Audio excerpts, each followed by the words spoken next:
Eu sempre fui um homem de frequências. Cresci com o zumbido constante de rádios AM e FM ocupando os cantos da minha casa.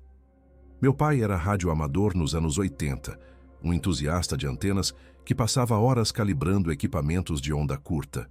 Lembro-me de tocar nos botões de seu transceptor, com dedos curiosos, ouvindo ruídos distantes que pareciam vir de outro planeta. O cheiro de solda, o calor das válvulas e a excitação no rosto dele quando captava uma conversa distante são lembranças gravadas na minha pele. Talvez por isso eu tenha me tornado um técnico de rádio. Foi assim que encontrei sentido nas interferências, um conforto no caótico mundo do espectro eletromagnético. Naquela noite de chuva, o relógio marcava 3h17. A cidade dormia sob uma cortina de água fina e eu tentava adormecer em meu apartamento no 7º andar. Vivia sozinho havia anos. A companhia mais constante era o rádio velho herdado de meu pai, um modelo de madeira com mostrador em vidro e agulha que deslizava suavemente quando girava o dial. Sempre o mantinha sintonizado em AM, não por ter preferência por estações específicas, mas porque o ruído branco me acalmava. A estática era o berço de todas as vozes que ecoavam na minha cabeça. Uma rotina quase ritualística me fazia ligar o rádio antes de dormir, calibrar os ruídos e deixar o som preencher o espaço vazio. Naquela madrugada, porém, o silêncio do apartamento foi interrompido por um som diferente. Não era o estalo costumeiro da chuva nos parapeitos, nem o rangido do elevador quebrado.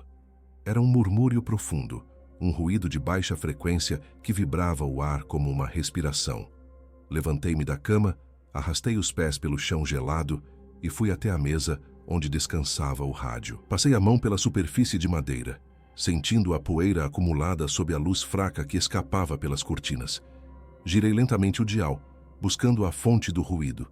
Em meio à estática e silvos, algo emergia.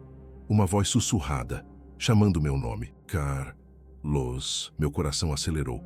A agulha estava entre duas marcas sem identificação, num trecho do mostrador onde geralmente não havia transmissões. Era como se eu tivesse captado algo que não deveria ser ouvido. Ajustei a frequência girando o botão com cuidado. A voz repetiu, agora mais clara. Carlos, você me ouve? Senti um arrepio percorrer minha espinha. O ar cheirava a ozônio e mofo, uma mistura que me lembrava o porão da casa onde cresci. As paredes do apartamento, antes confortáveis, pareciam se fechar. A chuva lá fora ritmava com o meu pulso. Levei o rádio mais perto da orelha e apertei o volume, tentando distinguir mais palavras em meio ao chiado. Meu nome era chamado em intervalos irregulares, como se uma entidade tentasse alinhar a transmissão. Na manhã seguinte, tentei racionalizar o ocorrido.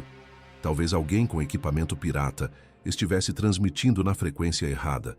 Talvez fosse interferência de equipamentos eletrônicos. Contudo, a curiosidade lentamente transformou-se em obsessão. Voltei ao rádio várias vezes durante o dia, repetindo o dial entre as mesmas frequências. Cada vez em horários distintos, a voz retornava, fraca, rastejando por entre os ruídos. Quando chegava perto, o frio nos meus dedos parecia maior, como se a temperatura da sala caísse alguns graus. Anotei as frequências e horários num caderno que ficava ao lado da mesa. As páginas logo encheram-se de números, setas, notas e perguntas escritas à pressa. Passei noites inteiras na companhia daquela estática. A princípio, a voz dizia apenas meu nome, como se testasse minha receptividade. Depois começou a pronunciar palavras soltas. Vento, ferrugem, subsolo, eco. Cada palavra parecia carregar peso. Algumas eu não entendia bem, outras se misturavam a sons de passos distantes, risadas sem alegria, rangidos metálicos. Certa madrugada, depois de quase adormecer com a cabeça apoiada na mesa, ouvi algo diferente. Entre um murmúrio e outro, a voz recitou números. 48.123, 8, 22.456. N. Acordei sobressaltado. Reconheci o padrão imediatamente. Coordenadas. Peguei meu celular e digitei os valores em um aplicativo de mapas. As coordenadas indicavam um local na periferia da cidade, próximo a uma área industrial desativada. Eu conhecia de nome aquela região. Quando criança, meu pai comentou que havia ali antigas torres de transmissão de televisão e rádio, abandonadas após as emissoras migrarem para centros mais modernos. Sempre achei que eram apenas ruínas enferrujadas, pilares de metal esquecidos na mata. Agora parecia que alguém, ou algo, me convocava para lá. Combati a vontade de ir. Afinal, pode ser perigoso andar pela zona industrial de madrugada. Mas a voz, por Deus, aquela voz, voltava todas as noites, repetindo as coordenadas em tom cada vez mais imperativo. No quinto dia, quando a chuva retornou com força, decidi que não poderia fugir.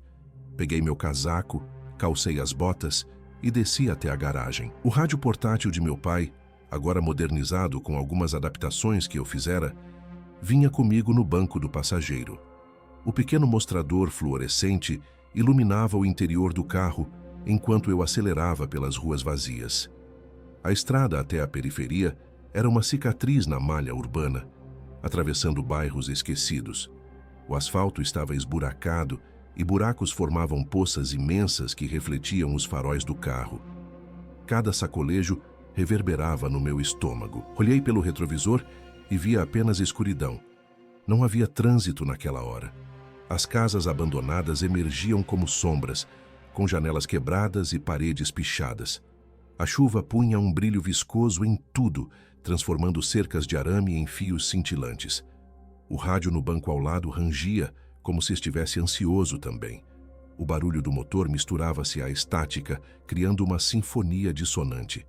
Senti que, ao sair de minha rotina, havia cruzado um limiar invisível. A periferia tinha um ar de abandono que me aprisionou em memórias. Uma vez, quando adolescente, acompanhei meu pai para consertar um transmissor numa estação de rádio comunitária naquela região. Lembro-me de andar por corredores estreitos, com paredes descascadas, ouvindo vozes excitadas em microfones improvisados. A paixão que os locutores tinham pela transmissão era contagiante. Nunca pensei que retornaria ali, décadas depois, em busca de um fantasma. Naquele momento, eu era um homem diferente. O entusiasmo juvenil cedera lugar a uma inquietação que se infiltrava em cada fibra do meu corpo. Finalmente, à distância, vi a silhueta da torre de transmissão, uma estrutura imensa que se erguia contra o céu cinzento. Parecia um esqueleto de ferro, com braços e antenas saindo em todas as direções. O portão principal estava trancado com correntes e cadeados enferrujados, mas um portão lateral menor estava entreaberto, pendendo de uma dobradiça quebrada. Saí do carro com o rádio portátil em mãos e senti o cheiro de ferrugem, poeira e umidade invadir meus pulmões. Havia uma sensação pesada no ar, como se uma pressão invisível me empurrasse de volta. A vegetação ao redor era alta, com ervas daninhas e arbustos crescendo descontroladamente. Alguns pedaços de metal espalhados no chão refletiam a luz, lembrando ossos expostos. Passei por entre as barras tortas do portão lateral, agachando-me para não rasgar a jaqueta. O ranger metálico ecoou na noite, fazendo os pássaros que se escondiam nos galhos próximos baterem asas e desaparecerem no escuro. Entre a entrada e o prédio principal havia um caminho de cimento, coberto por musgo e folhas apodrecidas. Cada passo tinha o som de um sussurro. A chuva pingava das antenas e das vigas, criando pequenas cachoeiras e poças escuras. Ao longe, luzes vermelhas intermitentes piscavam no topo da torre, marcando o lugar para aviões que jamais passariam por ali. Entrei pela porta lateral quebrada. Os estilhaços de vidro rangiam sob as minhas botas. Fui imediatamente envolvido por uma escuridão quase total. Apenas o brilho fraco do rádio portátil e as lâmpadas vermelhas de emergência distribuídas pelo corredor me orientavam. Passei a mão na parede, sentindo a textura da tinta descascada e da ferrugem em alguns pontos. O cheiro ali dentro era mais forte, uma mistura de mofo, metal velho e algo indefinido. Talvez papel queimado, talvez décadas de suor e expectativas que impregnaram o ar. O sinal no meu rádio portátil agora era claro. Fiquei parado por um momento, ouvindo a voz que agora, sem chiado, repetia: "Você está perto." A sensação de ser observado era intensa. Cada sombra parecia esconder olhos. A minha mente, treinada para ser racional, Tentava buscar explicações técnicas, reflexões de ondas, fenômenos acústicos. Mas algo lá dentro de mim, uma parte primitiva, sabia que eu estava cruzando a fronteira entre o conhecido e o inexplicável. Continuei andando, pisando cuidadosamente, ciente de que poderia haver buracos ou ferragens soltas. O corredor estava coberto de cabos pendurados, alguns rompidos, balançando no ar como tentáculos imóveis. A luz vermelha piscava irregularmente, criando momentos de breu absoluto, seguidos de flashes que revelavam a decrepitude do lugar. Escutei um gotejar constante vindo de algum ponto mais adiante. Lembro-me de pensar que, se existia uma entidade ali, ela tinha preparado cada detalhe para parecer natural e, ao mesmo tempo, profundamente perturbador. Caminhei em direção a uma escada de metal que levava ao andar superior. Os degraus rangiam sob meu peso como se nunca mais tivessem sido usados. Enquanto subia, a voz no rádio mudava de tom. Às vezes dizia meu nome numa melodia quase infantil. Outras vezes, sussurrava palavras soltas como se testasse minha curiosidade. Em um momento, ouvi o que parecia ser a risada de uma criança, seguida de um silêncio cortante. No início, pensei que era minha imaginação, que o cansaço me fazia ouvir sons inexistentes, mas a cada degrau, os ruídos tornavam-se mais concretos, mais presentes. A torre não era apenas um conjunto de metal, era um organismo respirando devagar, pulsando com energia acumulada. No topo da escada, parei e olhei para trás. Lá embaixo, a porta por onde entrei parecia distante, quase inexistente. A chuva batia na estrutura, um tamborilar contínuo que ecoava pelo labirinto de metal. Meu rádio, agora no máximo, emitia um zumbido grave, como se preparasse para algo grande. E eu, um técnico de rádio acostumado a frequências e interferências, compreendi que estava prestes a sintonizar algo que ia além do espectro. Foi no segundo andar que percebi que o espaço interior da torre não obedecia à lógica convencional. Cada andar era composto de corredores que se entrelaçavam e levavam a salas técnicas repletas de equipamentos ultrapassados. Porém, havia algo mais. A sensação de que os corredores se repetiam, como se eu caminhasse em círculos sem sair do lugar. A luz da lanterna que eu carregava fazia sombras estranhas nas paredes, e por vezes eu jurava ver minha própria silhueta virando a esquina antes de mim, como se o tempo estivesse descompassado. A primeira sala que entrei parecia uma sala de controle de transmissões antigas. Mesas de madeira, agora podres e cobertas por uma camada grossa de pó, sustentavam equipamentos que eu reconhecia vagamente: moduladores, osciladores, antenas parabólicas em miniatura. Um telefone analógico descansava em cima de um livro de registros, ambos carcomidos por cupins. Havia uma parede coberta por televisores CRT empilhados, protegidos por cacos de vidro sujos.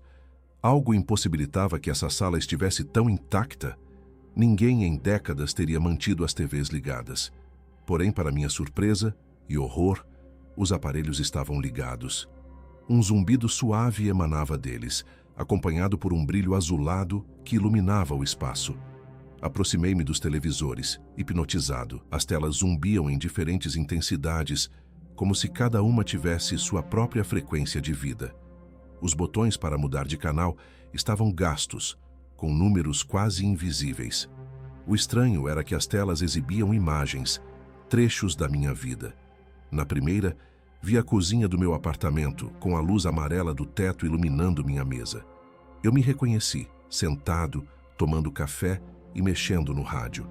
Uma cena que acontecera algumas horas antes. Na segunda tela, eu estava dirigindo pela mesma estrada escura da periferia, com gotas de chuva batendo no para-brisa e faróis iluminando placas tortas. A terceira exibia aquele momento.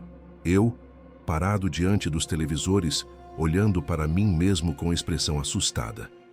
Atrasado por alguns segundos, meu reflexo na tela movia-se um pouco depois de eu me mover, como se houvesse um atraso no tempo. Era como ver um eco visual, algo que a física não deveria permitir. Levei a mão até uma das telas, tocando suavemente o vidro frio. Senti uma leve corrente elétrica, como se um pulso atravessasse meu dedo. Minha imagem na tela reagiu com atraso. A minha mão pixelizada encostou no vidro alguns instantes depois. Ouvi meu coração bater forte no peito. Recuei, sentindo o suor frio escorrer pelas costas. Não era apenas uma gravação. Era como se a torre estivesse observando, registrando e reproduzindo meus passos em tempo real, mas com atraso. A frase que a voz tinha sussurrado antes ecoou na minha mente. Ele assiste, ele lembra. Consciente de que não tinha muito tempo, continuei andando. Cada sala que explorava parecia ter sido congelada em diferentes décadas.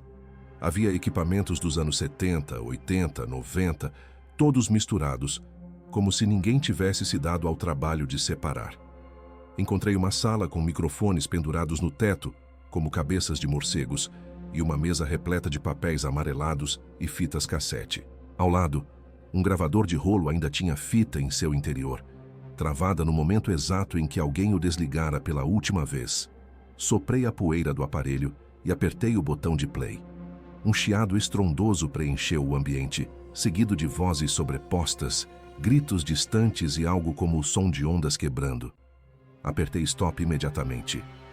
O sentimento de que eu estava desenterrando algo que devia permanecer esquecido pesou sobre mim. Em outro corredor, vi uma porta com um aviso. Proibido. A tinta vermelha estava quase apagada, transformada em um tom rosado devido à ação do tempo. Algo me impulsionou a empurrar a porta. Ela rangeu, revelando uma sala com armários de metal, prateleiras e caixas. Tudo estava coberto de poeira espessa, exceto um canto, onde fitas VHS estavam empilhadas de forma organizada, como se alguém as tivesse usado recentemente. Uma velha televisão com videocassete integrado estava no meio da sala, conectada a um gerador que, surpreendentemente, ainda tinha energia. Minhas mãos tremeram quando inseri a primeira fita. A imagem surgiu, acompanhada do som agudo típico do início de gravações VHS. O vídeo mostrava um homem sentado numa sala escura, falando diretamente para a câmera. A iluminação era ruim, mas seu rosto parecia angustiado. Ele falava de medos, segredos, arrependimentos. Contou que recebia frequências em seus sonhos, que uma voz o chamava para a torre. Parecia comigo. Cada fita mostrava uma pessoa diferente, sempre sozinha, sempre confessando algo. Alguns choravam, outros riam de nervoso. Todos diziam a mesma frase em algum momento. Ele assiste, ele lembra. Era como se a torre absorvesse as histórias e confissões de pessoas que, como eu, foram atraídas por algo na estática. Ao terminar uma fita, ouvi um ruído, como se algo se arrastasse nas paredes. Desliguei a televisão com pressa. O eco das vozes gravadas misturou-se ao som, como se os murmúrios agora viessem de trás dos armários. Continuei descendo, mas algo estranho acontecia. Cada vez que descia uma escada, eu sentia que estava no mesmo corredor. As marcas no chão, pequenos riscos, manchas, pareciam se repetir. Experimentei deixar minha lanterna no chão e caminhar até o final do corredor. Fiz uma marca na parede com uma chave. Desci a escada. Quando cheguei no corredor seguinte, a lanterna estava no mesmo lugar e a marca na parede permanecia. Era como se eu estivesse preso em um loop, um corredor sem fim. Lembrei-me de histórias de casas mal assombradas em que as paredes mudavam de lugar.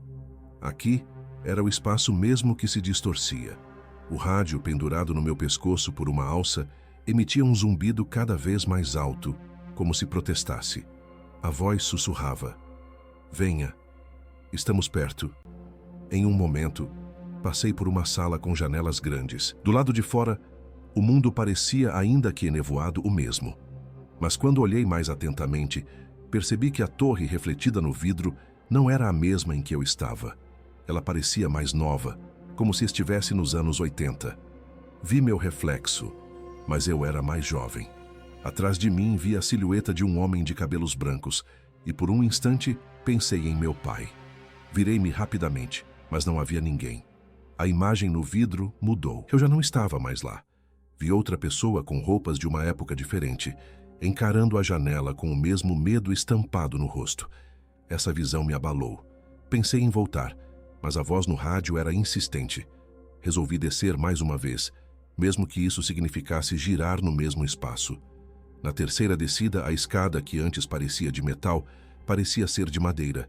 Senti o chão ranger, o cheiro de madeira úmida, a sensação de que o tempo estava se fundindo. Quando alcancei o corredor seguinte, percebi que as lâmpadas vermelhas piscavam em um ritmo diferente.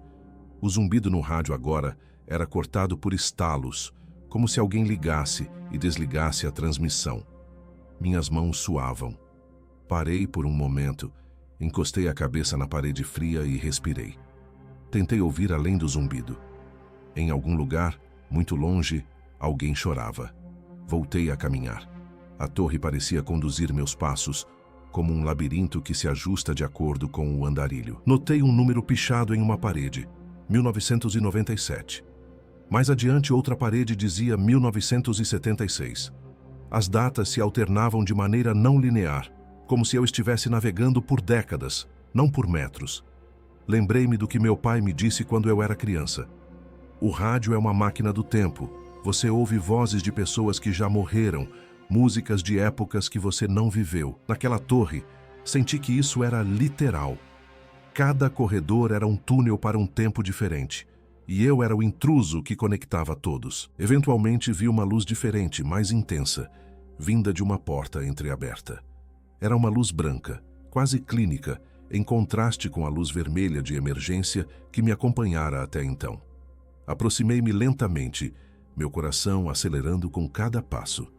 Ao empurrar a porta, encontrei-me em uma sala circular.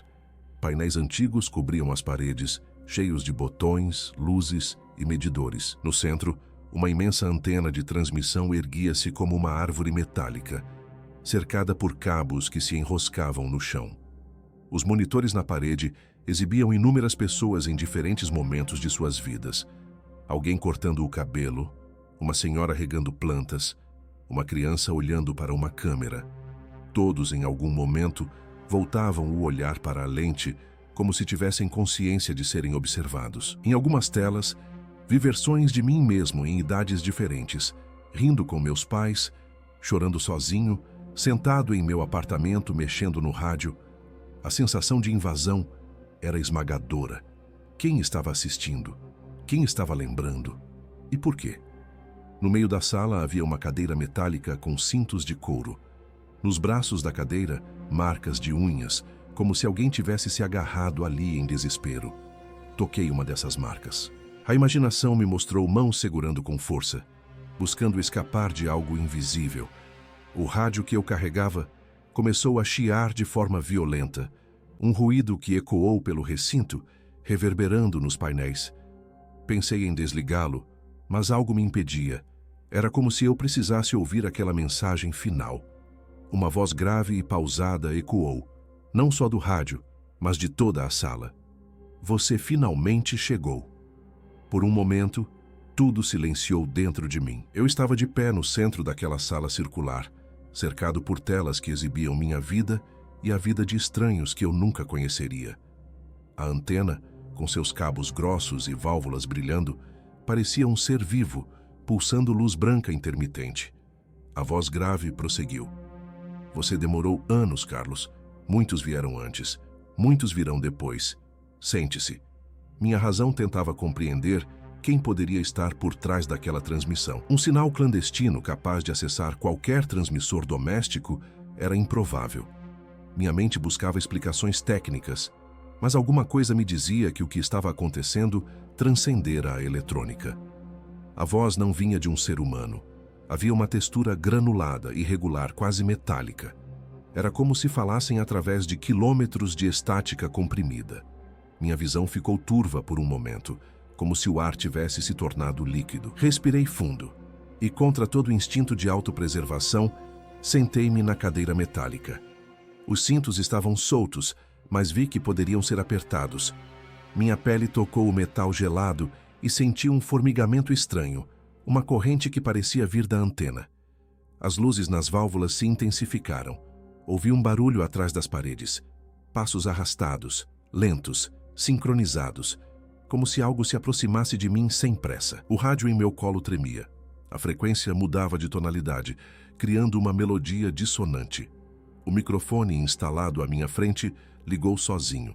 Estava conectado à antena, aos painéis, às máquinas que eu não entendia. A voz, agora mais nítida, mais próxima, falou: "Você tem me escutado há dias. Agora é sua vez. Nós transmitimos. Você recebe. Agora, você transmitirá." Eu tentei falar, mas minha boca secou. Não saía nenhum som. Quis perguntar quem eram eles, por que me chamaram. Senti minha garganta se contrair, mas o único som que saiu foi um sussurro de estática. A voz continuou: "O que é ouvido não pode ser desouvido. O que é visto não pode ser desvisto. Tudo que se transmite é eterno. Não há começo, não há fim. Você será lembrado." Num instante, as telas mudaram. Agora, todas exibiam imagens de pessoas sentadas na mesma cadeira em que eu estava, em diferentes épocas, com roupas de décadas passadas. Alguns usavam bigodes e ternos, outros camisas floridas, outros moletons com logos de bandas. Todos tinham o mesmo olhar: medo e resignação. Vi um homem idêntico ao de uma das fitas VHS, olho arregalado, suando, murmurando. Vi uma mulher com os olhos fechados, chorando. Em uma tela vi uma criança. Em todas a mesma frase era dita em algum momento: "Ele assiste, ele lembra." A dor súbita atravessou meu crânio como uma agulha. Levei as mãos à cabeça. Imagens de minha infância, adolescência, juventude passaram na minha mente em alta velocidade. Vi o rosto do meu pai, o sorriso de minha mãe, a festa de aniversário na qual ganhei meu primeiro kit de eletrônico. Ouvi vozes que não lembrava, risadas apagadas pela memória, choro de frustração. Tudo se misturou com sons de estática, com chiados do rádio, com ecos de corredores. A voz grave sussurrava: "Cada frequência guarda um pedaço do que já foi dito. Cada onda carrega uma história. Nós colecionamos. Nós preservamos. Nós somos o sinal." Tentei me levantar, mas meus músculos não obedeciam. A cadeira parecia me prender, mesmo sem cintos apertados. O microfone à minha frente emitiu um brilho fraco. Senti que algo estava sendo arrancado de mim, não fisicamente, mas mentalmente. Minha consciência parecia ser filtrada, decodificada e enviada para algum lugar. Imaginei ondas invisíveis saindo da antena, atravessando paredes, alcançando casas, quartos, rádios, celulares, alcançando pessoas que, como eu, estavam acordadas às 3 da manhã, ouvindo estática e sussurros. Senti que estava me multiplicando, fragmentando, sendo copiado. Uma parte de mim resistia, mas outra parte aceitava o inevitável. As luzes na sala começaram a girar lentamente, como se a realidade estivesse derretendo. A antena vibrava. O som do estático mudou, transformando-se em uma frequência que ressoava dentro de mim. Era como se meu próprio corpo fosse um instrumento em sintonia com a torre. Eu podia sentir as vibrações nos ossos, nos dentes, no coração. Lembrei-me de uma noite de infância, quando meu pai e eu montamos uma pequena antena no telhado. Lembrei-me do entusiasmo dele ao apontar para as estrelas e dizer: "Lá fora, há milhares de sinais. Alguns vêm de longe, outros só dão a volta no mundo. O que importa é que eles nos conectam." Naquele momento entendi que a conexão poderia ser uma prisão. O microfone finalmente capturou minha voz, mas não era eu falando. Palavras que eu não conhecia saíam da minha boca. Senti a vibração das cordas vocais, mas as frases me eram alheias. Uma narração emergia como se alguém estivesse contando minha história no passado. Era como ouvir minha vida ser relatada por outra pessoa, em tempo real. Ele sempre ouviu. Ele sempre buscou. Ele foi chamado. Ele respondeu. Agora ele é nosso. Cada palavra parecia definir minha existência, redefinir minhas escolhas. Quis gritar, mas o que saiu foi um murmúrio que ecoou pela sala, multiplicado, distorcido. Em algum momento, não sei quanto tempo depois, a dor cessou. Tudo se acalmou. Uma luz branca intensa tomou conta da sala. Fechei os olhos. Quando os abri, estava de volta ao meu apartamento. Ao menos pensei que estava. A mesa com o rádio, a janela com a chuva, a lâmpada de luz amarela, tudo estava no lugar. O relógio marcava 3h17 novamente. Era como se nada tivesse acontecido. Olhei ao redor, tentando entender se tinha sonhado. O rádio continuava ligado, emitindo estática. Minha mochila estava jogada no sofá molhada, com terra no fundo. Meu coração batia rápido. Eu não conseguia distinguir o que era real. Fui até o banheiro, lavei o rosto, encarei meu reflexo no espelho. Eu parecia o mesmo, mas havia algo diferente no meu olhar. Uma opacidade, como se a luz dentro de mim tivesse sido parcialmente apagada. Voltei para a sala. Sentei-me na cadeira, encostei a cabeça na parede e fechei os olhos. A voz no rádio retornou, baixa, quase amigável, como um segredo sendo compartilhado. Agora você é o sinal. Naquele momento, entendi que a torre não era apenas um edifício abandonado. Era um organismo que coletava, reciclava e retransmitia consciências. Entendi que a voz que me chamou era alguém que um dia, como eu, havia ido até lá. Entendi que minha curiosidade me aprisionara em ondas invisíveis. A partir daquele dia, a estática nunca mais foi silêncio. Cada chiado carregava um sussurro, cada interrupção, uma história. Dormir tornou-se impossível. Eu podia ouvir conversas de pessoas do outro lado da cidade, risadas, choros, lamentos. Podia ouvir o som da antena vibrando, mesmo sem estar lá. Às vezes ouvia minha própria voz respondendo a perguntas que eu não fazia. As noites tornaram-se eternas. Quando tentei desligar o rádio, a voz sussurrou, não do alto-falante, mas diretamente no meu ouvido. Não há botões, não há desligar. Nós transmitimos. Você recebe. E agora você transmite. E transmiti. Certa madrugada, acordei com a boca seca e percebi que meus lábios se moviam. Fui até o espelho e vi meus olhos fixos, sem piscar. Minha língua falando palavras que não controlava. Eu contava minha história para alguém do outro lado das ondas, um ouvinte desconhecido. Senti pena dele. Depois, ouvi outra voz, jovem, cansada, responder. Quem está me chamando? Era eu. Era alguém antes de mim. Era alguém depois de mim. E então, compreendi que era um ciclo. Alguém em algum lugar acordaria numa madrugada chuvosa e ouviria uma voz chamando seu nome. Sentiria a mesma curiosidade, o mesmo arrepio. Iria à torre, sentaria naquela cadeira. Pensaria que poderia escapar. Não escaparia. E assim o sinal continuaria. Para sempre. Foi assim que me tornei ruído. Um eco no espectro, um pedaço de estática, um sussurro. E cada vez que ouço a chuva bater no vidro, penso na torre, nas luzes vermelhas piscando ao longe, no rádio velho que herdei do meu pai. E na voz que em algum lugar ainda repete, ele assiste, ele lembra.